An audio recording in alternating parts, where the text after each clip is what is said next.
Hello and welcome to our channel. आज हम एक ऐसे कॉन्फ्लिक्ट की बात करेंगे जो एशिया की जियोपॉलिटिकल लैंडस्केप को आज भी डिफाइन करता है। 1962 की इंडो चाइना वॉर।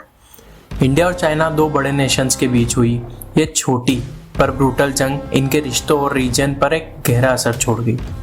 कई डेकेड से इस वॉर के नैरेटिव्स कॉम्प्लेक्स रहे हैं और अक्सर अलग अलग पर्सपेक्टिव से देखे जाते हैं। आज हम इस कॉन्फ्लिक्ट के मेन रीजंस, जो बड़े इवेंट्स हुए और इसके लॉन्ग टर्म कॉन्सिक्वेंसेस को डिटेल में डिस्कस करेंगे। 1962 की इंडो चाइना वॉर के एक डीप एनालिसिस के लिए रेडी हो जाइए। इस वॉर को समझने के लिए हमें थोड़ा पीछे जाना होगा और 1962 से पहले इंडिया और चाइना के रिश्ते को देखना होगा। स्टार्टिंग में जब दोनों नेशंस को इंडिपेंडेंस मिली तब एक कॉशियस ऑप्टिमिज्म और भाईचारे का माहौल था, फेमसली नोन एज हिंदी चीनी भाई भाई, और यह इस स्लोगन से जाना जाता था। लेकिन कुछ अंडरलाइंग टेंशन्स भी थे। सबसे बड़ा मुद्दा बॉर्डर डिस्प्यूट का था, स्पेशली ईस्टर्न सेक्टर में मैकमोहन लाइन और वेस्टर्न सेक्टर में अक्साई चीन रीजन। दोनों साइड्स की बाउंड्री को लेकर अलग अलग परसेप्शंस थी जो कॉलोनियल एरा एग्रीमेंट से मिली थी और अक्सर एम्बिगुअस थी। इसके अलावा कुछ और फैक्टर्स भी थे, जैसे इंडिया ने 1959 के तिब्बतन अपराइजिंग के बाद दलाई लामा को असाइलम दिया, जिससे बीजिंग बहुत नाराज हुआ। आइडियोलॉजिकल डिफरेंसेस और एशिया में इन्फ्लुएंस के लिए कंपटीशन भी सटली एक इम्पोर्टेंट रोल प्ले करते हैं। कई डिप्लोमेटिक एक्सचेंजेस के बावजूद बॉर्डर का मुद्दा एक मेजर स्टिकिंग पॉइंट बना रहा। लेट 1950s और अर्ली 1960s में दोनों साइड्स ने डिस्प्यूटेड टेरिटरीज में पेट्रोलिंग और फॉरवर्ड पोस्ट बनाना शुरू कर दिया, जिससे फ्रिक्शन और माइनर क्लैशेस बढ़। इंडिया ने प्राइम मिनिस्टर जवाहरलाल नेहरू के अंडर फॉरवर्ड पॉलिसी अपनाई। इसका मकसद चाइना के क्लेम्ड एरियाज में इंडियन प्रेजेंस इस्टेब्लिश करना था। इस पॉलिसी का इरादा सॉवरेनिटी असर्ट करना था, पर चाइना ने इसे प्रोवोकेटिव और अपनी टेरिटरी पर इंक्रोचमेंट माना। सिचुएशन अक्टूबर 1962 में एक बॉइलिंग पॉइंट पर पहुंच गई।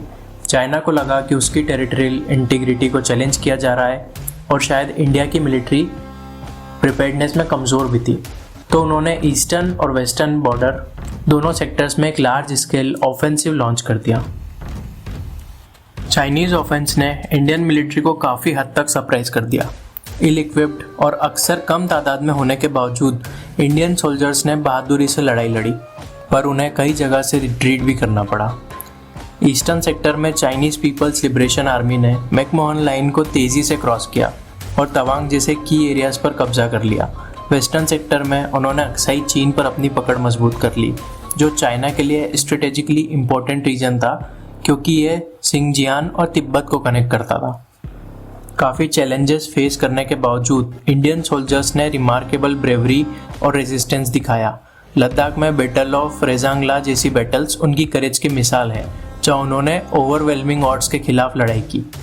हैरत की बात है कि एक महीने की इंटेंस फाइटिंग के बाद चाइना ने 20 नवंबर 1962 को यूनिलैटरली सीज फायर डिक्लेयर कर दिया और बाद में ईस्टर्न सेक्टर में मैकमोहन लाइन के नॉर्थ की पोजीशन तक वापस चले गए, जबकि वेस्टर्न सेक्टर में अक्साई चीन पर कंट्रोल रखा।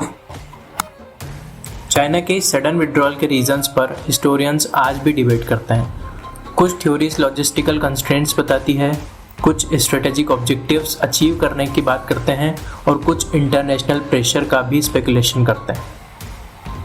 1962 की वॉर के इंडिया और चाइना दोनों पर और ब्रॉडर जियोपॉलिटिकल लैंडस्केप पर गहरे और लास्टिंग कॉन्सिक्वेंसेस हुए। इंडिया के लिए यह हार एक बड़ा सेटबैक था।